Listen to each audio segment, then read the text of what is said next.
Maria sat in the courtroom, her hands trembling in her lap, sweat beading on her forehead. The room was suffocatingly quiet, save for the low hum of the overhead air conditioning. Her eyes were fixed on the judge, the old, stern man who had presided over too many cases to count. But today, it was her fate in his hands. Ms. Maria Kensington, the judge's voice broke through the heavy silence, causing her pulse to spike. The court has reviewed the evidence in your case, and I must tell you, the findings are troubling. Maria's heart slammed against her ribcage, and her mind raced as the words hit her. She hadn't been prepared for this moment. In her mind, the whole thing had been nothing more than a formality. The papers had been signed. The will had been altered. She had done everything she needed to do to secure her future. Her husband, George Kensington, had been in a coma for the last 3 months. The doctors had said it was only a matter of time. Maria had held his hand, whispered sweet nothings into his ear, all the while counting down the days until he passed. She had made plans, checked her bank accounts, and ensured the inheritance was all but hers. His wealth had been her ticket to a life of freedom, freedom from his controlling nature, freedom from the monotonous life of a devoted wife, freedom from everything that had held her captive for years. But now, it was all falling apart. Your Honor, I don't understand. Maria's voice was thin, barely audible. She hadn't meant for it to sound so desperate, but she couldn't help it. What evidence are you referring to? The judge didn't answer immediately. Instead, he shuffled through the papers in front of him, his eyes flicking between the documents and the court clerk. His expression was unreadable, but Maria could feel the tension in the room tightening around her like a noose. Suddenly, he looked up, his gaze meeting hers. The weight of his stare was like an invisible hand pressing down on her chest. You are aware, Mrs. Kensington, that your husband made a new will just days before he fell ill, yes? Maria's stomach dropped. She had known about the new will, of course. She had made sure of it. The first will had left everything to George's children from his previous marriages, but the new one, well, the new one left everything to her. Maria had seen to it that George was manipulated into signing it, just as she had carefully orchestrated his fall from grace. She'd even kept him sedated to ensure the process went smoothly. He had been so easy to control in those final months, and Maria had done her best to make sure she would be the one to reap the rewards. But now, the judge's words made her wonder. She tried to keep her voice steady. Yes, Your Honor, but it was a legal will. There's nothing wrong with it. The judge's lips twitched into something that almost resembled a smile. If it could be called that. That's where we run into a problem. Mrs. Kensington. It appears that the will you're referring to is not the only one your husband signed. Maria felt the blood drain from her face. What do you mean? She whispered. The judge glanced over at the prosecutor, who nodded in response. The prosecutor stood up and walked toward Maria's side, holding out a manila envelope. The sudden movement caused Maria to flinch, and she instinctively recoiled. He opened the envelope slowly, deliberately, as though savoring the moment. Before George Kensington went into the hospital, he made another will. The prosecutor's voice was cold, calculated, and it sliced through the tension in the room like a knife. A will that was kept hidden. A will that contradicts the one you've presented to this court. Maria's mind whirled. Another will? But that didn't make sense. She had made sure there was only one will, the one that left everything to her. Her breathing quickened as a knot formed in her stomach. That's impossible, she said, trying to sound confident, but her voice wavered. There's no other will. You're mistaken. The prosecutor didn't flinch. Instead, he placed a copy of the will in front of her. It was signed by George, dated just a week before his hospitalization. Maria could feel her palms go cold as she looked at the signature. It was unmistakable, it was his handwriting. But what shocked her more was the content of the will. The will stated that George's fortune would not go to Maria. Instead, it would go to a charity dedicated to mental health research, something George had never mentioned to her before. She stared at the document, unable to process what she was seeing. How could this be, she gasped, her voice cracking under the pressure. He wouldn't have done this. He couldn't have. The prosecutor smiled darkly, as though he were savoring her distress. It seems, Mrs. Kensington, that your husband had a change of heart in his final days. We believe he was in the process of making these changes clear to his family. And we also have reason to believe that you may have been involved in keeping the new will from surfacing. Maria's breath caught in her throat. Her mind was spinning. She had prepared for this moment. She had rehearsed her story 100 times. But this? This was something she hadn't seen coming. Something was wrong, everything was wrong. But there was more. We also have testimony from a nurse at the hospital, the prosecutor continued, his voice low and insistent. A nurse who saw you the night George Kensington was admitted. She claims she witnessed you entering his room late at night, holding a syringe.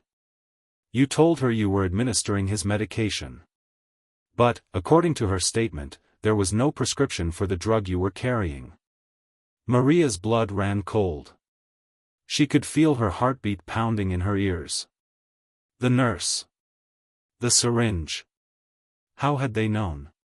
She had been so careful. So methodical. She had made sure there were no traces, no witnesses. But now, the walls were closing in. Ms. Kensington, I must warn you, the judge's voice broke through the rising panic in her chest. The evidence against you is mounting. You are not just facing a potential charge of inheritance fraud. You may also be charged with something much more serious. Her thoughts were racing, her mind spiraling out of control. What was happening? How had it all gone wrong? She had been so close to everything she had ever wanted. I didn't do it, she said suddenly, her voice louder now, more defiant. I didn't kill him. I loved George. The words felt hollow in her mouth. She couldn't even convince herself anymore. The lies she had told herself over the years were unraveling in front of her, each one more impossible to hold onto than the last. The judge didn't respond right away. He just looked at her with an expression she couldn't quite place. Sympathy? Pity? It didn't matter. You're free to go, for now, Mrs. Kensington, the judge said, his voice cold. But don't think for a second that this will go away. You'll be hearing from us soon. Maria's mind was in a daze as she stood up. She couldn't believe what had just happened. The evidence. The testimony. The twisted web she had woven for herself was now threatening to crush her. Everything was falling apart. As she walked out of the courtroom, her steps felt heavier with each one. Her breath was shallow. Her thoughts were scattered. She didn't know where to go, what to do, how to fix this. But one thing was certain, the life she had carefully constructed was crumbling in front of her eyes. And there was no way to stop it. She had betrayed him. And now, she was about to pay the price. The sky outside the courthouse was gray, thick clouds rolling over the city like an omen. Rain hadn't yet fallen, but the pressure in the air made Maria's head ache. The marble steps beneath her felt colder than usual as she descended them, heels clicking like ticking clocks. Each step echoed in her chest, where panic brewed just beneath the surface. She had lost control, and Maria Kensington never lost control. Her lawyer, Raymond Burr, struggled to keep pace beside her. "We have to talk," he said, glancing over his shoulder. "In private." She didn't respond. Her eyes remained forward, cutting through the crowds outside the courthouse.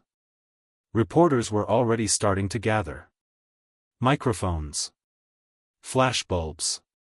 Questions. "Mrs. Kensington, did you kill your husband?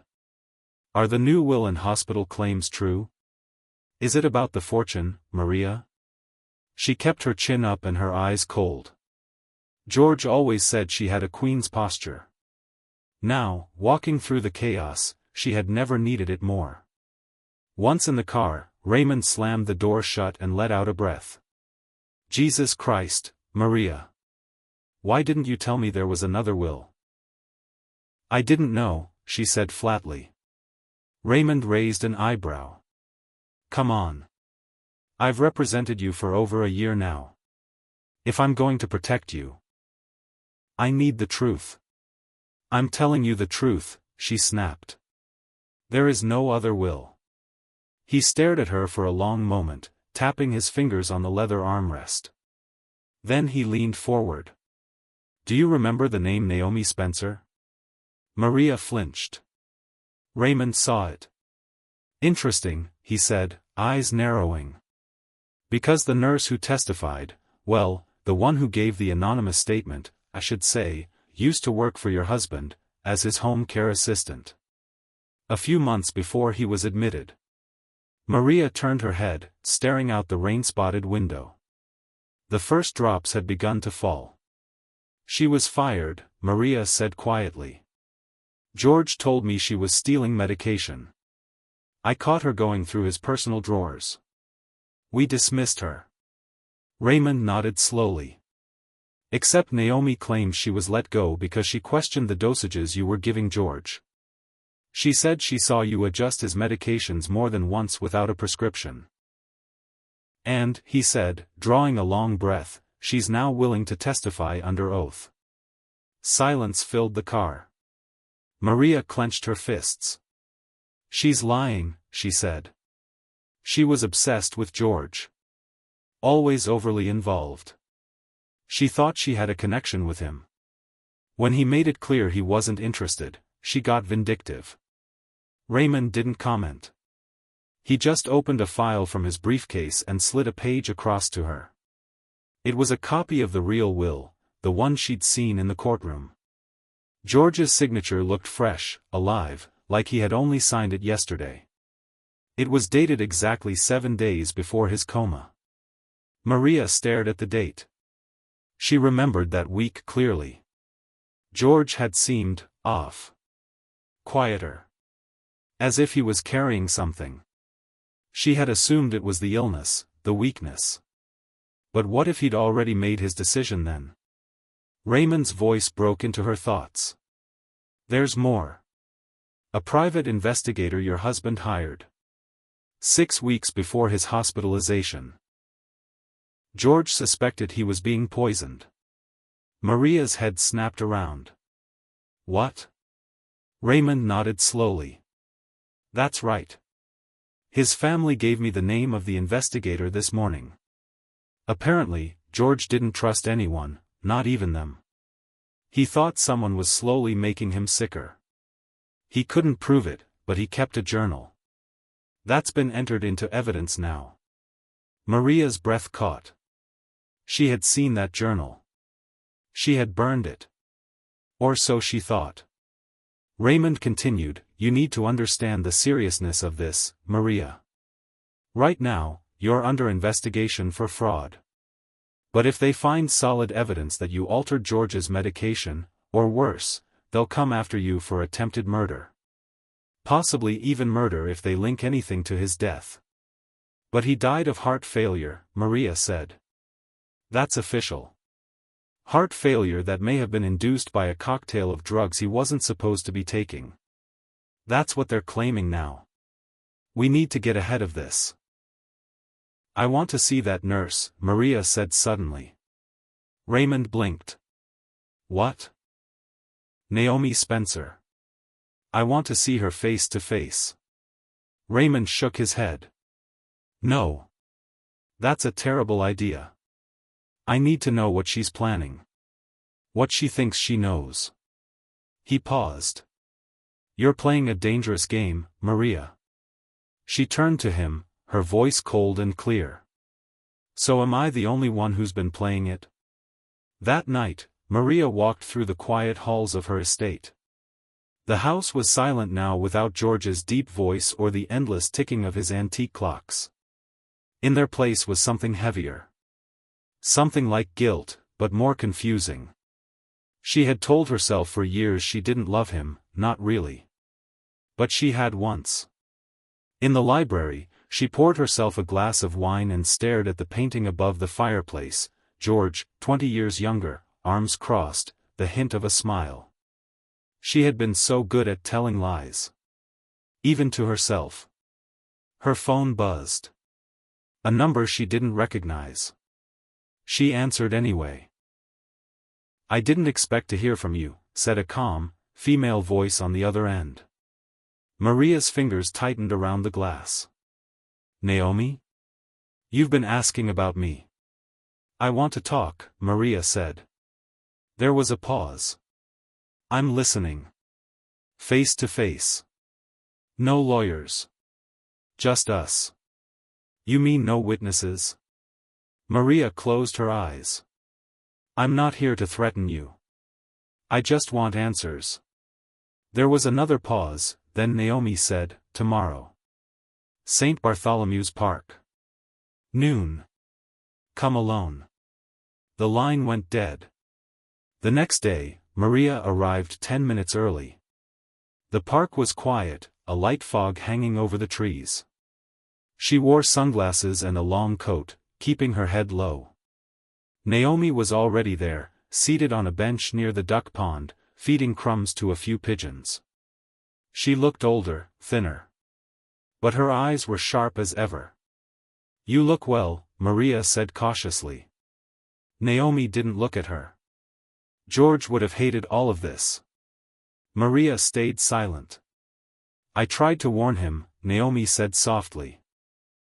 "Told him to stop trusting you. But he said you were his wife. Said he loved you, even when he knew." "Knew what?" "That you were waiting for him to die." Maria flinched. Naomi finally turned to look at her. "I'm not after your money," she said. "But I won't let you get away with what you did. I didn't kill him." Naomi's voice sharpened. "But you made sure he would die." Silence stretched between them. Naomi reached into her coat and pulled out a flash drive. "What's that?" "Proof. You're not the only one who kept records." Maria's throat tightened. Naomi stood. "I don't want revenge. But George deserves justice. Whether that means you go to prison or just live the rest of your life with the truth clawing at your conscience, I don't care. But the world is going to know what really happened." With that, she turned and walked away, leaving Maria alone by the pond, surrounded by breadcrumbs, pigeons, and silence. Later that night, Maria sat in her study, the flash drive in her hand. Her computer screen glowed in the dark room. On the drive were audio files, journal scans, voice memos, George's voice, weak but clear.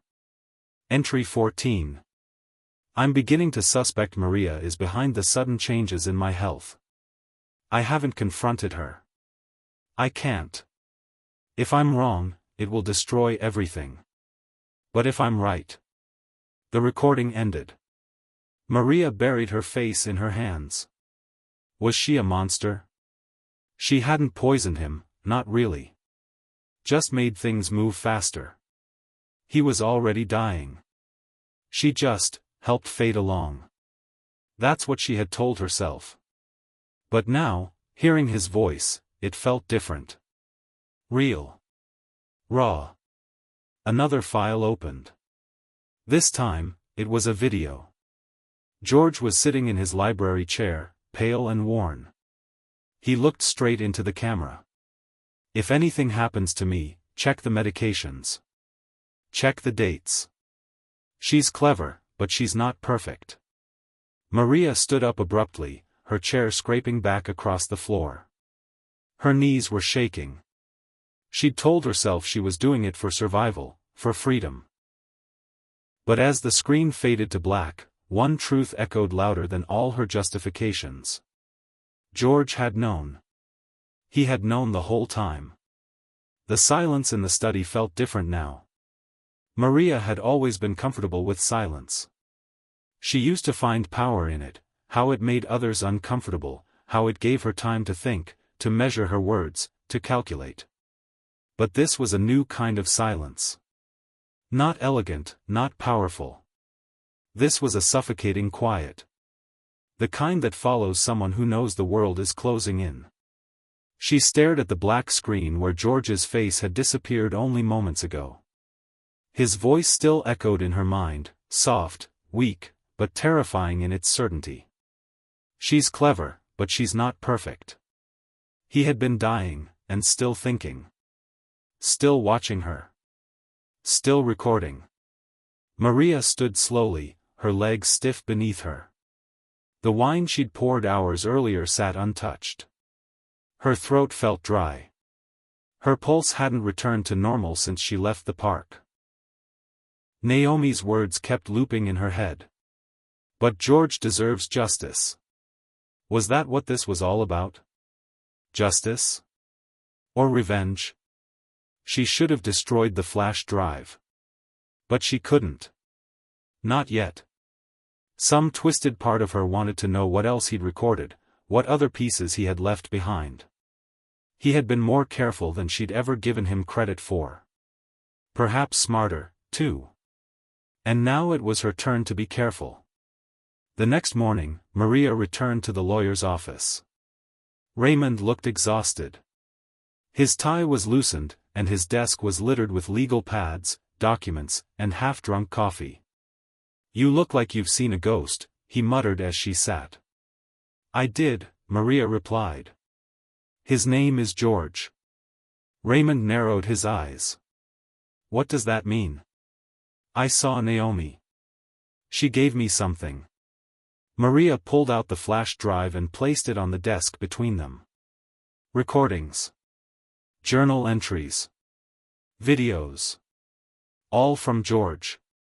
He was documenting everything. Raymond leaned back in his chair and let out a low whistle. "And you just handed this over voluntarily?" "It's not in the court record yet. But it will be," he said flatly. "If Naomi gave it to you, she probably kept a copy. Or 3. I know." He picked up the drive and turned it in his hand like it was a live grenade. "How bad is it?" Maria hesitated. "Bad. Define bad." "He suspects everything. The dosages. My lies. He says my name in more than one recording. He even mentions dates and medications." Raymond sighed, rubbing his temples. "Jesus, Maria. Why didn't you tell me any of this earlier?" "Because I didn't think it existed. I thought I destroyed every trace." "But you didn't," Raymond said, voice hardening. "And now it's going to bury you." Later that afternoon, Maria sat in the back of her estate's greenhouse, surrounded by overgrown orchids and dead gardenias. George used to love the greenhouse. He'd sit for hours among the plants, quietly trimming or watering, humming some old tune from the 60s. It used to annoy her, how content he was with such simple things. But now, sitting in the exact spot where George once sat, she felt the weight of everything she had tried to escape. Freedom had always been her goal. She told herself she was trapped, by marriage, by duty, by George's controlling ways. But had she been trapped? Or had she just been hungry? Hungry for more. For independence. For wealth. For status. That hunger had driven her to do the unthinkable. And someone knew it. That night, her phone rang again. Unknown number. She answered without a word. "You should check your mailbox," Naomi's voice came through, quiet and calm. "What?" "I thought I'd give you a little preview." Maria jumped to her feet, heart pounding. She ran to the front door, yanked it open, and stared at the silver mailbox under the porch light. The wind howled behind her as she opened the box. Inside was a single white envelope. No name. No return address. Her fingers trembled as she opened it. Inside was a printed screenshot, an email.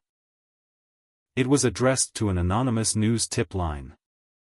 Subject line: Inheritance fraud and medical tampering, confidential evidence enclosed. Attached was a note in Naomi's handwriting. You still have time to come clean. Or the world will do it for you. Maria didn't sleep that night. Instead, she went back through every moment from the last year, every decision, every small lie that led to this collapse. She had started with adjustments, cutting George's blood pressure meds in half, telling him the doctor had reduced the dosage. Then, she gradually gave him sleeping pills without prescriptions. Just a little here and there. Enough to keep him weak, docile. It hadn't felt like murder. Not then. She told herself she was helping.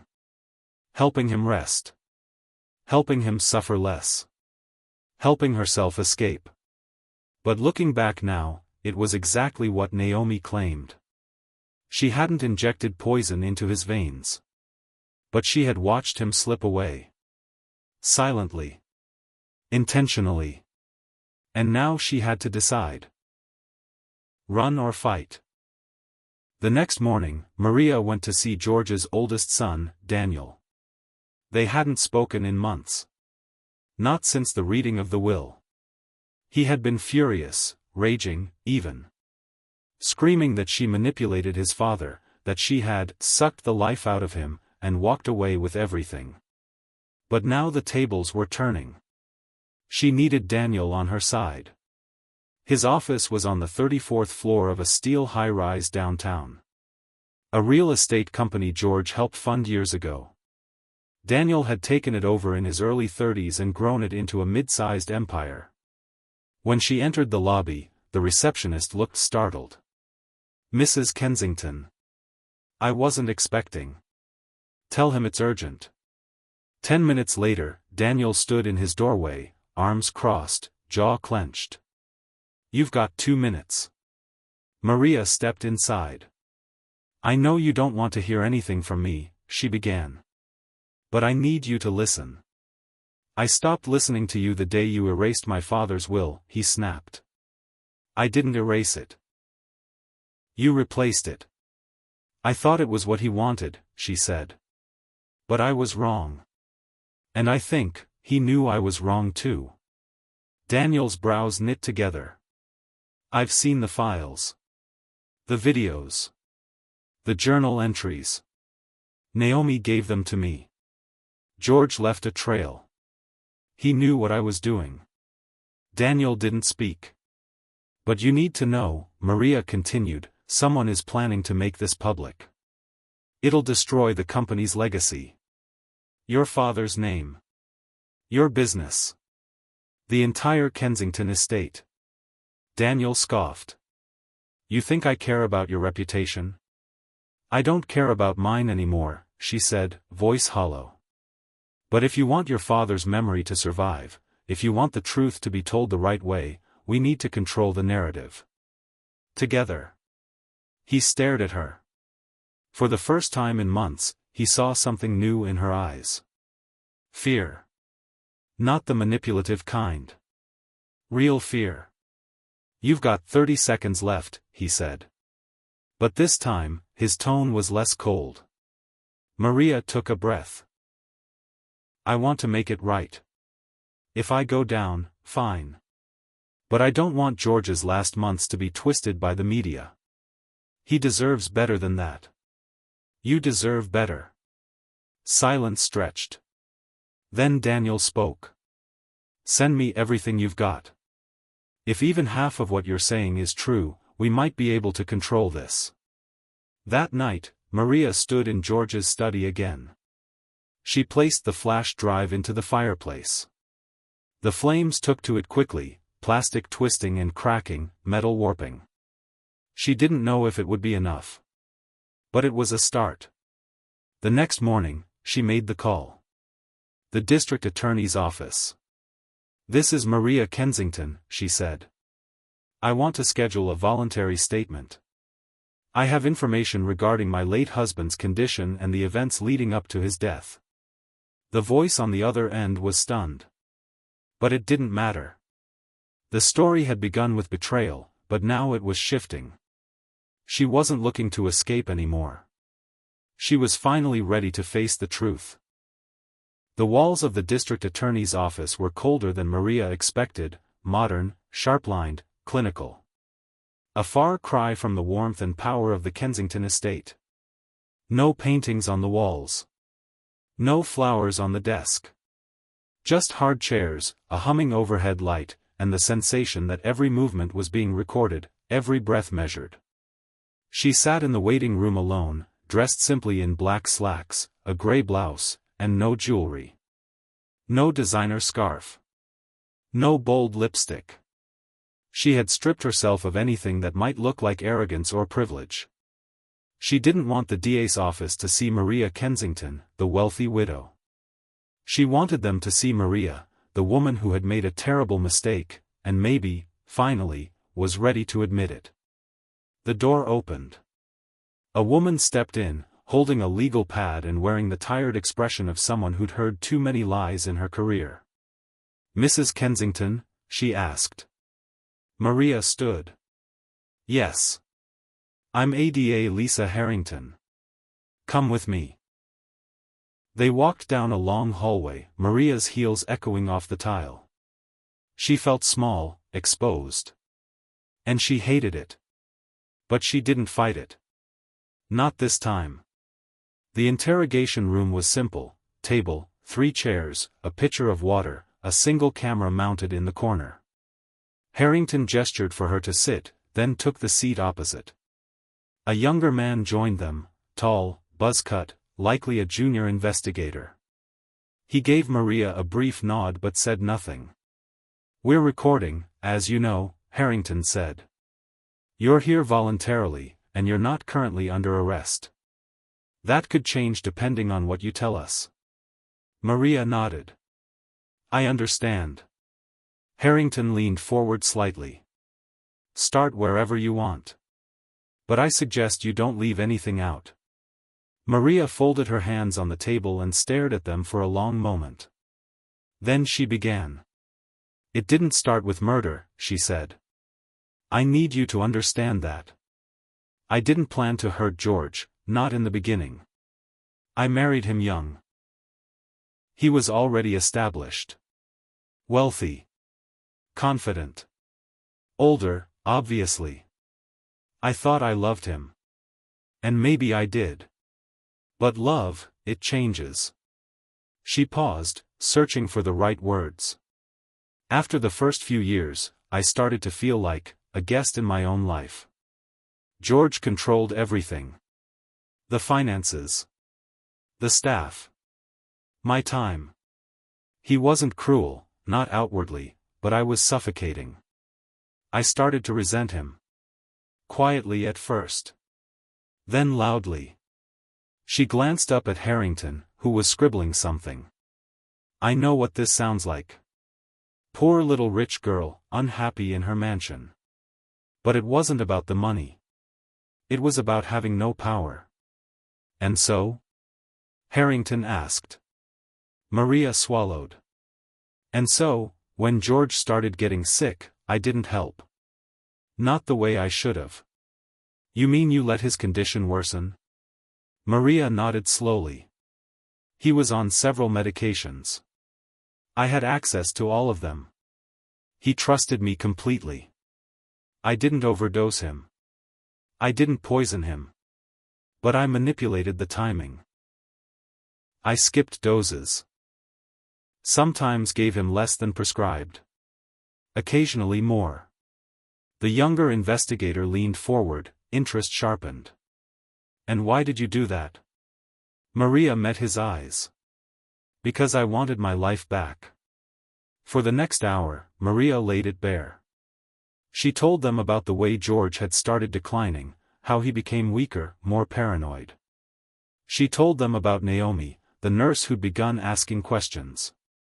How she'd fired her when she started becoming too curious. She admitted to altering George's will, swapping the original with a newer version written on forged letterhead. A signature she'd practiced for weeks. "I thought he would never know," she said softly. But he did. Somehow, he knew. And his journal? Harrington asked. Did you see it? Maria nodded. Once. He was asleep, and I read a few pages. That's when I realized he suspected me. So I destroyed it. Harrington made another note. But a copy survived. I didn't know that until last week. Do you know who might have had access? Maria hesitated. Maybe Naomi. Maybe Daniel. Maybe the investigator George hired. I didn't even know about him until recently. Harrington sat back. Maria, I have to ask, why now? Why come clean? Maria's voice cracked. Because I keep hearing his voice. In those videos. In my dreams. He was still trying to protect me, even when he knew I was the danger. I can't live like that anymore. I don't deserve to. Harrington gave her a long, unreadable look. Then she stood. Thank you for your statement. We'll be in touch. Outside, the air was crisp and bitter. Maria walked slowly toward her car, every step heavier than the last. She wasn't handcuffed. She hadn't been charged. But she felt imprisoned all the same. She had finally told the truth. Now she had to wait for the consequences. Over the next week, everything changed. Naomi released the recordings to the press. Headlines screamed across newspapers and websites. Heiress confesses to manipulating husband's meds before death. Hidden tapes reveal Kensington family secrets. Talk shows debated her morality. Podcasts analyzed her marriage. The court of public opinion, as always, moved faster than the law. Maria became a household name, no longer as a style icon or philanthropist, but as the cold-hearted widow who had whispered death into her husband's ear while serving him breakfast. She stopped leaving the house. Daniel came to visit one afternoon. He walked into the Kensington estate like it no longer belonged to her. Maria sat in the drawing room, robe wrapped tight, eyes hollow. You've made your confession, he said, no greeting. Now the DA's office is filing for involuntary manslaughter and fraud. Maria didn't react. I know. There's a deal on the table. That caught her attention. What kind of deal? You plead guilty to fraud and neglect. In exchange, they drop the murder charge. No prison time, but full forfeiture of the inheritance. Maria blinked. All of it? Daniel nodded. Every cent. Everything you've gained through George. The estate, the trust, the stocks, the art. It'll all be returned to the Kensington Family Trust. Maria looked down at her hands. And if I refuse? Daniel's voice was cold. They'll come after you with everything. Attempted murder. Conspiracy. Financial coercion. You'll spend the rest of your life in court, or prison. Silence.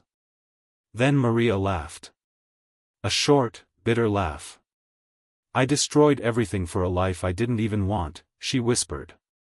Daniel looked at her. For a brief second, something softened in his expression. But only for a moment. He placed the paperwork on the table. You have 48 hours.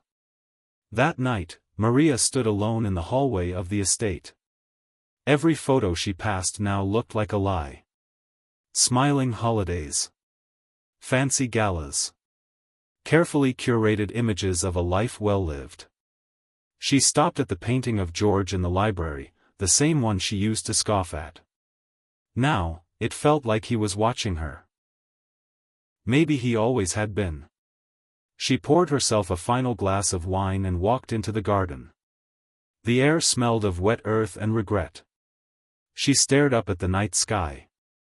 No stars. She didn't cry. She didn't scream. She just stood there. Knowing it was over. In the morning, Maria signed the papers. By evening, she had handed over the keys to the Kensington estate. She moved into a modest townhouse, away from the city. No staff. No driver. No designer clothes. No legacy. For the first time in her adult life, she was alone. Completely alone. 6 months later, a documentary aired titled The Widow's Truth, the Maria Kensington Story. It included snippets of George's recordings, interviews with Naomi, courtroom sketches, and Maria's own voice from the interrogation tapes. Millions watched. But Maria didn't. She was walking along the shoreline of a quiet coastal town when the premiere aired. She had taken a job at a local bookstore under a new name. No one knew her face. No one cared about her past. Sometimes, people asked about her accent or complimented her eyes. But no one recognized the former heiress. She lived quietly. Atoned quietly. Some nights, she still heard George's voice. But now, it was softer. Almost forgiving. The sea had always whispered secrets. Maria sat alone on the rocky shore behind her small townhouse, staring at the tide. The waves crawled in slow and gray, like old memories. It had been 8 months since she walked away from the world that once defined her, 8 months since she had signed away the Kensington estate and her title, vanished from tabloids and city gossip, trading diamonds and betrayal for paperback novels and salt-stained windows. Her life was silent now.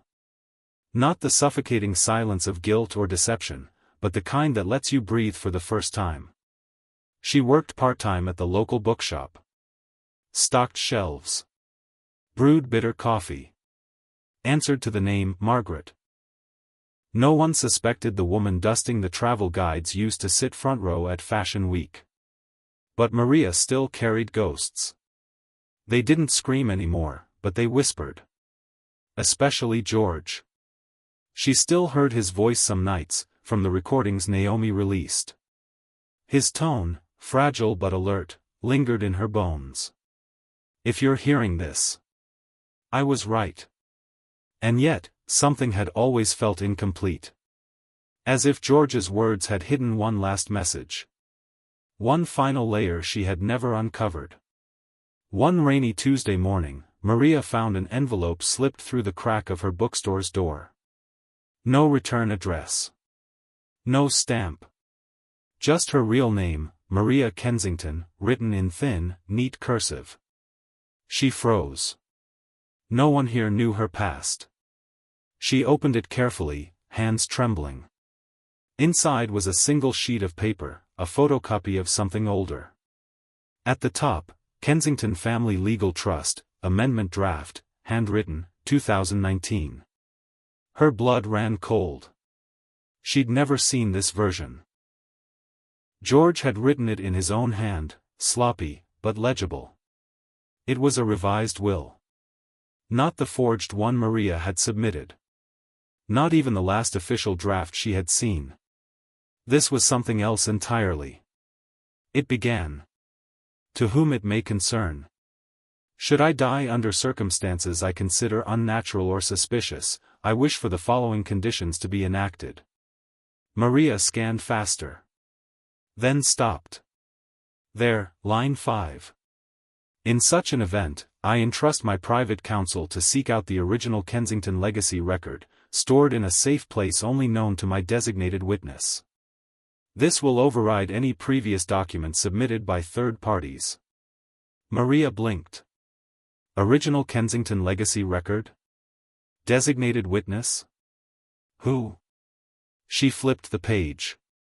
A post-it note fell out. It read. You never found all of it. N. Naomi. Maria called her immediately. No answer. Voicemail. Naomi, it's me. I got the envelope. I need to speak with you. Please. You can't just send something like this and disappear. No reply. That night, Maria barely slept.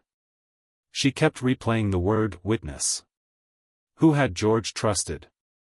She had always assumed she was the one closest to him during those final months, even as she deceived him. But George had outmaneuvered her.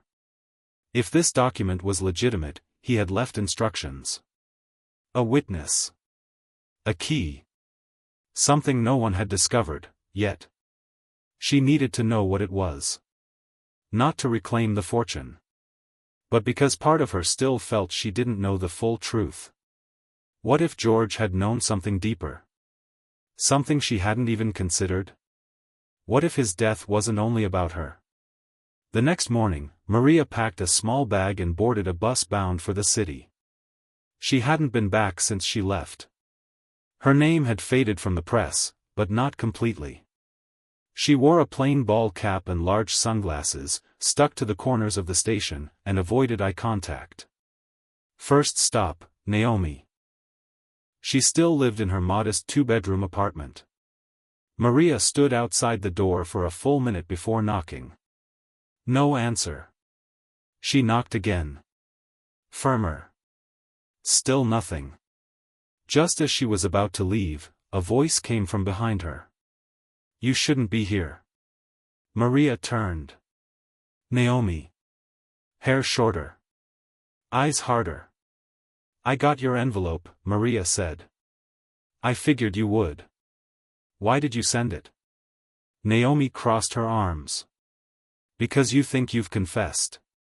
That the story's over. But it's not. Maria narrowed her eyes. You think I'm still lying? I think George was more afraid than you ever realized, Naomi said. He didn't just suspect you. He suspected someone else, too. Maria blinked. Who? Naomi pulled something from her coat pocket. Another piece of paper. She handed it to Maria. It was an old email printout. Sender, george.kensington@privatemail.co. Subject, Urgent Trust Amendment, do not file until verified. To S. Hartford, Private Counsel. Simon. I believe Maria is not the only threat to my legacy. I'm starting to think someone else is watching us. Listening. There are details I cannot explain. Things are missing. Files tampered with. I've made arrangements with the witness. If something happens to me, you'll know what to do. Maria looked up. Who the hell is the witness? Naomi's voice dropped. I think it's Daniel. Maria's breath caught. No, she whispered. Daniel hated me, but he would never. Are you sure? Naomi interrupted. Think about it. He had motive. He hated you. Thought you poisoned his father. But what if he had his own plan? To ensure you looked guilty? To reclaim the inheritance? Maria stepped back. Everything started tilting again. Why haven't you gone to the police? She asked. Naomi shrugged. Because I don't have proof. Just breadcrumbs. And why now? Naomi's gaze softened, just a little. Because you're finally listening. That night, Maria sat in a dim hotel room, staring at the ceiling. What if Daniel wasn't just an angry son? What if he had manipulated her downfall? He knew the will was fake almost immediately. He had rushed the legal proceedings. He had insisted she sign the forfeiture agreement. What if he knew about the original amendment, the one George had hidden? She pulled out her old phone, the one she had tried not to touch since disappearing. She opened the file folder Naomi had once sent. She scrolled past the videos, the medical logs. And then she found something. A voicemail. From George. She had never listened to it before. She tapped play. Maria, if you're hearing this, I'm probably gone. I wish things had been different. I wish I had seen you for who you were, and maybe who you could have been. But if I'm right, you're not the only one I should have feared. Look for the lighthouse. It's where the truth lives. I left it there. In the place no one looked. You'll know what I mean. Goodbye. Maria sat frozen. Lighthouse? The next day, she was on the road again, heading south, toward the coastal town where George had once owned a summer property. A place she hadn't visited in years. It had an old lighthouse just a mile up from the beach, abandoned, sealed off after a fire 10 years ago. But George had loved it. He had spent hours there, cataloging family records and legal notes. No one else cared about it. No one, except the man who once said, "It's where the truth lives." It took effort to break in. The side door was warped and nailed shut, but after 30 minutes of prying with a tire iron, she slipped inside. The air smelled of mildew and dust. Moonlight spilled through broken windows. She climbed the winding staircase, step by cautious step. At the top, a small, round room. Empty. Almost. A single iron filing cabinet stood in the corner. She pulled the drawer. Locked. But inside the false bottom of her jacket, she had tucked one of George's old keys, taken from a travel bag years ago. She had no idea why she'd kept it. Until now. It slid in perfectly. Click. Inside, a leather-bound ledger. Yellowed. Heavy. On the cover. Legacy Addendum, Final Version, for designated witness only. Maria's heart stopped. She opened it. Inside were pages and pages of instructions. George's handwriting. Diagrams. Legal structures. Letters to family members. And on page 10. A confession. Not from Maria. From Simon Hartford, George's old friend and lawyer. "George, I've done as you asked. But I must warn you, Daniel is making moves. He's threatened to leak stories about Maria. He believes if she's ruined, the family fortune will return to him. I've tried to stop him, but I fear he has already begun." Maria read the paragraph 3 times. Her hands shook. Then, taped to the final page. A USB drive. Labeled. "If I die, play this in court." The USB drive was cold in Maria's hand. She sat on the edge of the old lighthouse window, the early morning sun barely brushing the horizon, casting pale gold across the waves below. The wind howled through the broken glass. Her fingers trembled, not from the cold, but from the gravity of what she had just uncovered. A part of her didn't want to know what was on that drive. Because truth, once seen, couldn't be unseen. But she had come too far. She returned to her seaside apartment by nightfall, the ledger and USB buried in a duffel bag beneath some worn paperbacks. She kept looking over her shoulder. Not because someone was following her, but because she felt like someone should be. This was no longer about fortune or even guilt. It was about justice. And about George. She hadn't loved him perfectly, maybe not even rightly, but she had shared real moments with him. He had trusted her once. She had broken that trust. But now, she could at least honor his final plea. Play this in court. Naomi was the first to hear it. They sat together at Maria's kitchen table, old wine glasses filled with black coffee between them. Maria plugged the drive into her laptop. The screen flickered to life. A simple folder, Kensington_final. She clicked it. A video file opened. Grainy footage. A room lined with books. George sat in a high-backed chair, older and thinner than Maria remembered. He stared directly at the camera. The timestamp read just weeks before his death. "If you're watching this, I'm gone. But before anyone writes their version of my ending, I want mine on record." He coughed, hard. "My wife, Maria, will be accused. Perhaps fairly. But not fully. The truth is more complicated. It always is. I knew about her lies. I suspected the forged documents. But I didn't stop her. Because I feared worse." Maria flinched. George continued. My son, Daniel, has long resented Maria. But his hatred grew into something I didn't see coming. In the last 6 months of my life, files vanished.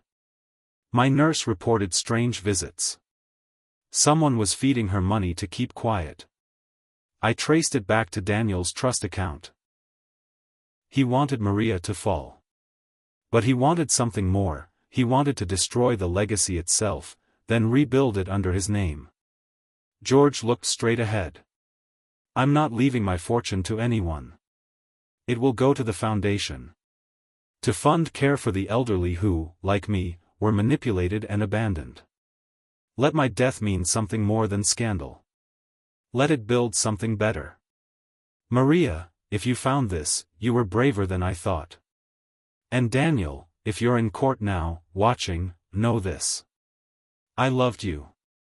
But I feared you more. The screen went black. Naomi was the first to speak. Well, she whispered, that'll make headlines. Maria sat frozen, eyes damp, staring at the laptop.